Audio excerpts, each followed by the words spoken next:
சுற்றுச்சூழல் விதிகளில் இருந்து பட்டாசுக்கு விலக்கு அளிக்க கோரியும் நலிவடைந்து வரும் பட்டாசு தொழிலை பாதுகாக்க வலியுறுத்தியும் சிவகாசியில் கடையடைப்பு போராட்டம் நடந்து வருகிறது. இது பற்றி அங்கிருக்கும் நமது செய்தியாளர் ஆல்வினிடம் கேட்கலாம். ஆல்வின், சொல்லுங்க, பட்டாசு ஆலை உரிமையாளர்களோட கோரிக்கை பற்றி சொல்லுங்க. பல லட்சம் தொழிலாளர்களுடைய வாழ்வாதாரமாகவும் இந்திய பொருளாதாரத்தின் மிக முக்கியமான தொழிலாகவும் இருக்கக்கூடிய பட்டாசு தொழிலை பாதுகாக்க வேண்டும். குறிப்பாக மத்திய சுற்றுச்சூழல் விதி 3 மற்றும் 3B என்று சொல்லப்படக்கூடிய அந்த விதியிலிருந்து விலக்களிக்க வேண்டும் என்று வலியுறுத்தி தொடர்ந்து பட்டாசு தொழிலாளர்கள் இன்று 42வது நாளாக வேலைநிறுத்த போராட்டத்தில் ஈடுபட்டு கொண்டிருக்கிறார்கள். அவர்களுடைய போராட்டத்திற்கு ஆதரவாக இன்றைய தினம் வணிகர்கள் கடையடைப்பு போராட்டத்தில் ஈடுபட்டு கொண்டிருக்கிறார்கள். தற்போது நாம் இருக்கக்கூடிய இடம் சிவகாசியினுடைய மிக முக்கியமான வணிக சந்தையாக இருக்கக்கூடிய காய்கனி மார்க்கெட்டில் இருந்து கொண்டிருக்கிறோம். இங்கு இன்றைய தினம் அந்த பட்டாசு தொழிலை பாதுகாக்க வேண்டும் என்று வலியுறுத்தி வணிகர்கள் வேலைநிறுத்தத்தில் ஈடுபட்டு கொண்டிருக்கிறார்கள். அவர்களுக்கு ஆதரவாக இந்த கடையடைப்பு மிகப்பெரிய அளவில் இந்த சிவகாசி நகராட்சியில் நடைபெற்று கொண்டிருக்கிறது. இங்கு இருக்கக்கூடிய வணிகர்களும் இணைந்திருக்கிறார்கள், பட்டாசு தொழிலாளர்களும் கூட இணைந்திருக்கிறார்கள். அவர்களோடு கூட தற்போது நாம் பேசலாம். வணக்கம். 42 நாளாக இன்னைக்கு வேலை நிறுத்தம் அப்படிங்கிறது நடந்துட்டு இருக்கு. இன்றைய தினம் கடையடைப்பு போராட்டம் உங்களுடைய தொழிலை பாதுகாப்பதற்காக இன்னைக்கு முன்னெடுத்துட்டு இருக்கிறீங்க. எது போன்ற கோரிக்கையை மத்திய அரசுக்கு நீங்க சொல்ல விரும்புறீங்க? முழுக்க மத்திய சுற்றுச்சூழல் அலுவலகம் என்ன கேட்டிங்கன்னா, இந்த 3B விதிவிலக்கு அளித்தா தான் இந்த பட்டாசையே தயாரிக்க முடியும். இல்லைன்னா பட்டாசையே தயாரிக்க முடியாது. எப்படி இந்த ஜல்லிக்கட்டுக்கு காலையில் காட்சி பொருள் நீக்கினாங்களோ அதுக்கு பிறகு தான் இந்த ஜல்லிக்கட்டு வந்து நடத்திக்கிட்டு இருக்காங்க.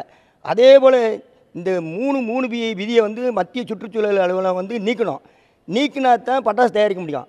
இந்த பட்டாசு தொழில் இல்லைன்னா சிவகாசி ஊரே ஒன்றும் இது பண்ண முடியாது. ஏன்னா முன்னாள் பிரதமர் வந்து நேரு வந்து இது குட்டிச்சம்பான்னு சொல்லியிருந்தார். காரணம் வந்து சிறு தொழில் தான்.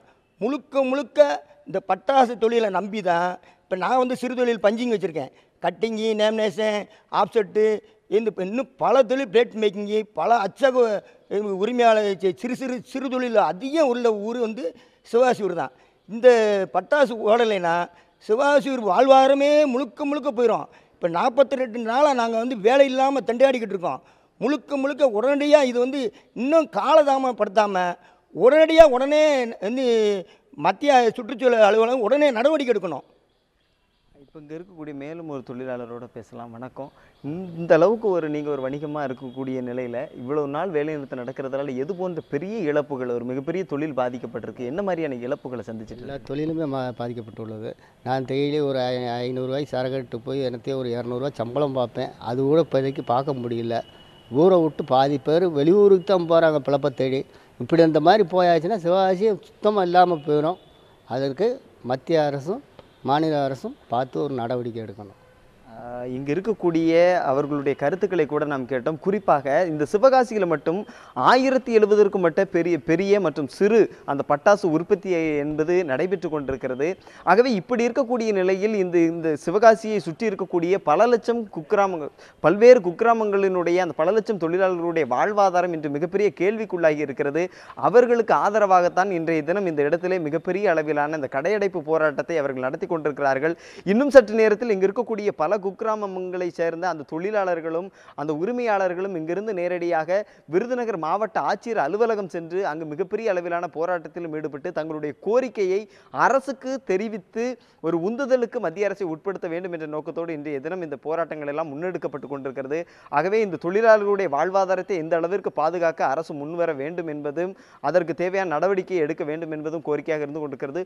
குறிப்பாக அந்த பச்சை உப்பு என்று சொல்லப்படக்கூடிய அந்த பட்டாசை தயாரிப்பதற்கான அந்த உப்பிற்கு முழுமையான அதற்கு தடை விதிக்கப்பட்டிருக்கிறது. அதை நீக்கி அந்த பட்டாசு தொழிலை பாதுகாக்க நடவடிக்கை எடுக்க வேண்டும் என்பதுதான் இவர்களுடைய கோரிக்கையாக இருந்து கொண்டிருக்கிறது. சிவசங்கரி. ஆல்வின், பட்டாசு தொழிலாளர்களுடைய இந்த போராட்டத்திற்கு அந்த பகுதியில் இருக்கக்கூடிய அரசியல் கட்சிகள்ல இருந்து எந்தெந்த அரசியல் கட்சிகள்லாம் ஆதரவு தெரிவிச்சிருக்கிறாங்க, அவங்களுடைய துணை நிற்கிறாங்க, அதை பத்தி சொல்லுங்க. குறிப்பாக இன்றைய தினம் நடைபெறக்கூடிய இந்த போராட்டத்திற்கு அனைத்து கட்சிகளுமே ஆதரவு தெரிவித்திருக்கிறது. அதனுடைய வெளிப்பாடு தான் இன்று அனைத்து கட்சியினுடைய சார்பில் இந்த வணிகர்களுடைய போராட்டங்கள் என்பது முன்னெடுக்கப்பட்டு கொண்டிருக்கிறது. இன்றைய தினம் மாவட்ட ஆட்சியர் அலுவலகத்தை நோக்கி சென்று அங்கு மனு கொடுக்கக்கூடிய அந்த போராட்டத்திலும் கூட இங்கு வரக்கூடிய மக்களுக்கு ஆதரவாக அனைத்து கட்சியினரும் இங்கிருந்து அங்கு செல்ல இருக்கிறார்கள். குறிப்பாக இங்கு இருக்கக்கூடிய பல்வேறு கட்சிகள் கூட இன்றைய தினம் இங்கு போராட்டம் நடைபெறுகிறது என்று சொன்னால் அந்த தொழிலை பாதுகாக்க ஒரு உந்துதலுக்கு உட்படுத்த வேண்டும் என்று சொல்லுகின்ற போது அனைத்து கட்சிகளும் அதற்கு ஆதரவு தெரிவித்திருக்கிறார்கள். எதிர்க்கட்சிகள் என்றும் ஆளுங்கட்சி என்று பாராமல் அனைத்து தரப்பட்ட கட்சிகளும் இன்றைய தினம் இங்கிருந்து இந்த மக்களோடு இணைந்து அந்த தொழிலை பாதுகாப்பதற்காக இங்கு பேரணியாக செல்ல இருக்கிறார்கள். அதனுடைய வெளிப்பாடு தான் இன்றைய தினம் இந்த மிகப்பெரிய அளவிலான கடையடைப்பு போராட்டங்கள் எல்லாம் நடைபெற்று கொண்டிருக்கிறது. ஆகவே இன்றைய தினம் ஒரு மிகப்பெரிய போராட்டம் நடைபெறக்கூடிய அதே சூழலில் தொடர்ந்து மிகப்பெரிய அளவிலான போராட்டங்களை முன்னெடுப்பதற்கும் இந்த பகுதி மக்கள் திட்டமிட்டிருக்கிறார்கள். அவர்களுக்கு அனைத்து கட்சிகளும் முழுமையான ஆதரவை தெரிவித்திருக்கிறார்கள் என்று சொன்னால் ஒரு மிகப்பெரிய வணிக தொழில் இன்றைய தினம் பாதிக்கப்பட்டிருக்கிறது. பல லட்சம் தொழிலாளர்களுடைய வாழ்வாதாரம் அவர்களுடைய அன்றாட ஒருவேளை உணவை கூட பூர்த்தி செய்ய இயலாத நிலையில் அவர்களுடைய நிலை என்பது மிக மோசமாக இருக்கிறது. ஆகவே எந்த கட்சி பாகுபாடு இன்றி இந்த போராட்டத்திற்கு முழுமையான ஆதரவு கிடைத்திருப்பது என்பது களத்தினுடைய யதார்த்தமாக இருந்து கொண்டிருக்கிறது.